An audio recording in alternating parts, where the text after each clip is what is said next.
boy oh boy was I in for a journey. I had gotten to the hospital at 6 centimeters dilated, crying hysterically in pain, telling them, please give me an epidural. Oh honey, I don't think we're gonna have time for the epidural.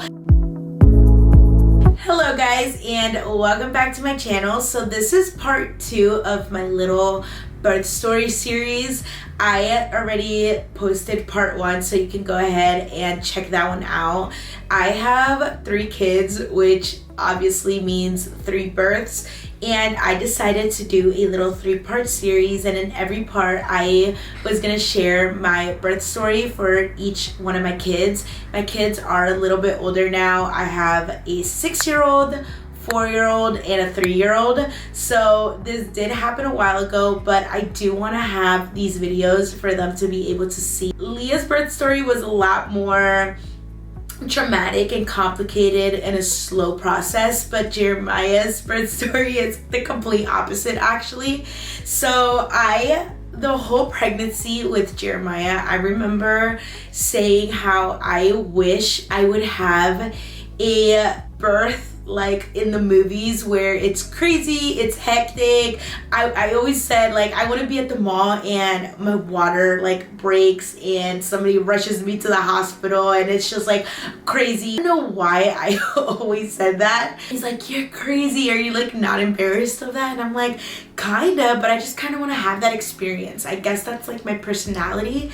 But I remember saying that throughout my whole entire pregnancy, and boy oh boy was I in for a journey. So I gave birth to Jeremiah on November 9th of 2019, and my mom's birthday is November 1st. So on November 8th, which was the day before I gave birth, I remember going out to eat dinner for my mom's birthday. We had all gone to this super fancy Italian dinner, and it was a great time. Some of my mom's friends were in town and the whole family went out, and we had gotten home pretty late. It was like 10ish, and we got ready for bed and went straight to bed. On the next morning, so that was a Friday, on Saturday morning, both Brandon and I woke up at like 6 in the morning, and we love to sleep, okay? So back then we were not waking up at 6 in the morning on a Saturday. There was just no doubt about that. And maybe if anybody was, I was going to wake up at that time, but Brandon was definitely not waking up at 6 in the morning, especially on a Saturday. But for some reason that day, we had both just randomly woken up and we were just hanging out in bed. We weren't even talking to each other. It was kind of those mornings where we're like enjoying each other's company, but we were on our phones. We were like scrolling, and we were just in our own little world. We had just woken up, and out of nowhere, I hear I can describe it kind of like a balloon popped inside of my belly. I felt like that pop. I couldn't even dare to say that I even heard the little pop in my belly. And as soon as I heard it and I felt it, I stood up so fast from my bed. And as soon as I stood up, there was a gush of water that came out of me. So obviously my water broke in that moment. And I remember telling Brandon, quick, get me a towel, because I was like, my water was just breaking, and once it broke, like water was just continuously coming out, and Brandon was so like nervous and all was happening so fast that like he couldn't find the towel, and he was like running around the room trying to look for the towel, and I'm like, the towel's right there. Like he in that moment even forgot where the towels were in our room. And so I'm looking at him like, boy, the towels are right behind you. I need a towel. So he got me a towel, and I like immediately put it down, and I was like, I need my phone. I need to call my mom. We need to go to the hospital like now. And Brandon just looked at me and he's like, wait. He's like, right now? Like, okay. And we started setting everything up. I remember Brandon had some business meetings. He's calling people at like 7 in the morning, canceling his meetings, moving things around. And at this time I was 38 weeks pregnant, so we thought we had time, but I guess not. And so I hopped into the shower because you will catch me dead before going to the hospital to give birth and not showering. So I was showering, and at this moment I was not feeling contractions. All I knew is that my water had broken.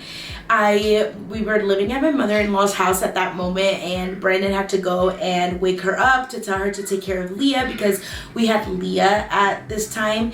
And one fun fact about us is we had our kids very like close in age. So when we had Jeremiah, Leah was a little over a year old, so she was a little tiny baby, and we had gone to tell my mother-in-law like, hey, my water broke, here's the child, we need to go. So I had taken a shower, and when I started to take a shower, that's when my contractions started to kick in.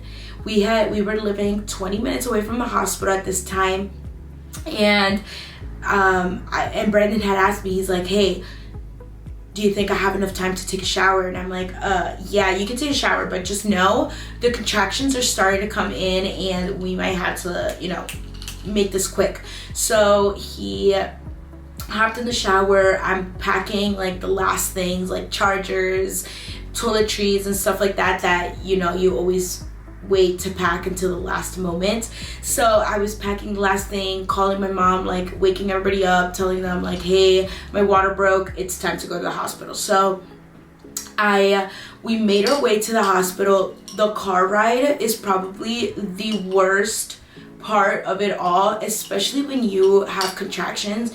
Now it was different with Leah because I was having like the contractions were progressing. I was like being able to track them, but contractions before your water breaks are so different than contractions after your water breaks. You feel them 100 times more. So my water had already broken and I could just feel the baby's head on my like cervix pushing, and it was the worst car ride ever. And I just remember telling Brandon like, hurry up, accelerate the damn car and let's get to the hospital. From the time my water broke to the time we got to hospital, it probably had been 40 minutes. When I got to the hospital, they immediately admitted me because like I was drenched, my water, like it had gone through my pants, like they could clearly see my water was broken. So I was immediately admitted. When the first thing they did was check me, obviously, and when I had gotten to the hospital, I had gotten to the hospital at 6 centimeters dilated. So things were obviously progressing very quickly for me.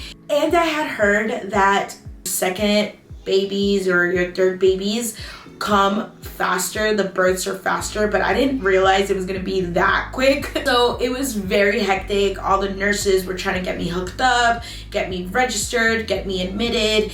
At this time I was still like crying, screaming in pain. I was like wondering where my mom was, and then 15 minutes went by, and if you guys hear Madison, she's hanging out downstairs with Brandon. But I was crying, screaming in pain. 15-20 minutes went by. They checked me again and I was already at 8 centimeters dilated. So things were moving so fast, and all I could remember is me crying hysterically in pain, telling them, please give me an epidural. I cannot do this without an epidural. And all the nurses are looking at me and they're like, oh honey, I don't think we're gonna have time for the epidural. And I'm like, no, like you do not understand. I need the damn epidural. Like I'm like holding onto the nurse's hand and I'm like, please, there's tears coming down my eyes. I'm like, please, I need the epidural. And she's like, okay, I'm gonna do the best that I can, but just know that like you're delivering this baby very soon. So I was like, I don't care, I just need the epidural. My biggest fear in the world was delivering a baby without an epidural. I didn't feel like I was gonna be able to do it, and my contractions were already so bad. I probably never experienced contractions like this because with Leah, I did have contractions, but I had gotten the epidural before my water broke. Now with Jeremiah, I was feeling like the full blown thing. So I was in agony. They were able to quickly administer the epidural. By the time they gave me the epidural, I sat down for like 10 minutes. In those 10 minutes, my mom was able to make it to the hospital, and she sat down for like probably 3 minutes. They came to check me, and they're like, oh, you're about to give birth, and they're like, if you feel any like sensation that you need to poop or any pressure like that, just like give us a call. And it had probably been like 5 minutes. My mom was talking to me, and Brendan was just like getting situated, and I remember telling them like, hey, the baby's coming there, I feel the pressure. So Brandon called the nurse, and she came in, she checked, and she's like, yep, the head is right there.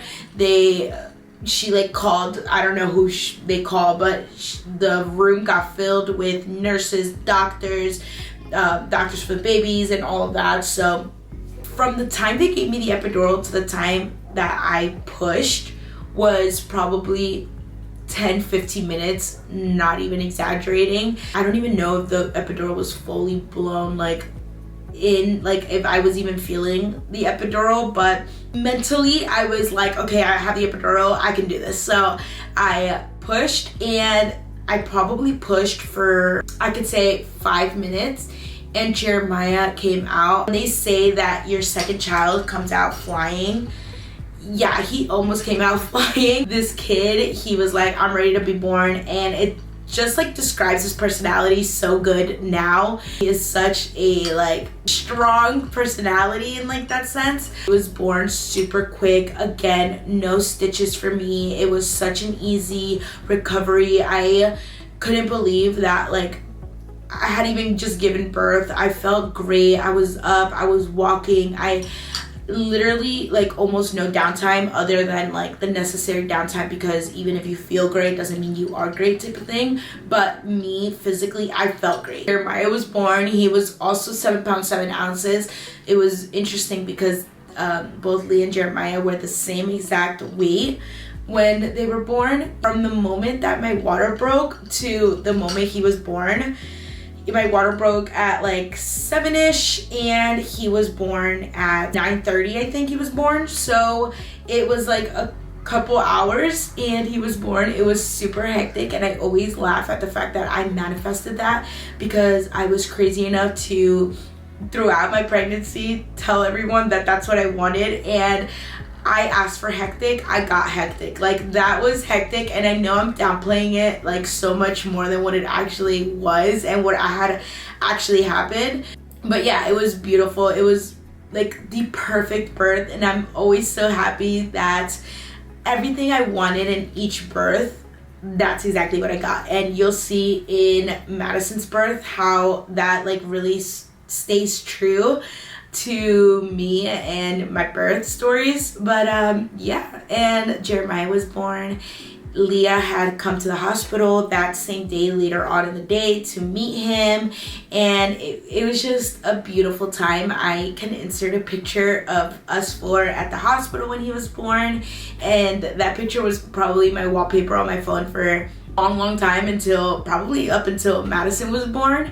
It's probably one of my favorite pictures of us. But yeah, that is the birth story of Jeremiah, my second child. It was crazy and hectic. Just how this story, like, very fast. There's really not much to say because it all happened so fast. There was no time for really anything else. There was no processing what was going on throughout it because it all happened so fast. One thing I do want to say, I do remember right before pushing, like while all the doctors and nurses were like prepping everything in the room for me to start pushing, I remember getting super emotional and having this feeling of like, Leah's not my only child anymore, and just it kind of grieving that and being excited all at the same time. I remember I started crying and getting emotional, and the nurse came and she hugged me and she told me that, you know, everything was gonna be okay. So I do want to say that because I know that there's a lot of moms that are probably going to be watching this video and you're expecting your second child, and like all these emotions build up. And I do remember having to grieve the fact that we were going from a family of 3 and all my attention going to just one child to having a second child again. And if you were to ask me what was my easiest transition was from 1 to 2 kids. That was a breeze to me. It was so easy. Now my transition from 2 children to 3 was a completely different experience, which I'll tell you in the next series, in the next part. But yeah, it was just such a beautiful addition to our family. If he like fit right in, he was such a good like baby. He slept so good. He was so calm. Like you wouldn't even know there was a baby in the house. Honestly, he was such a good baby.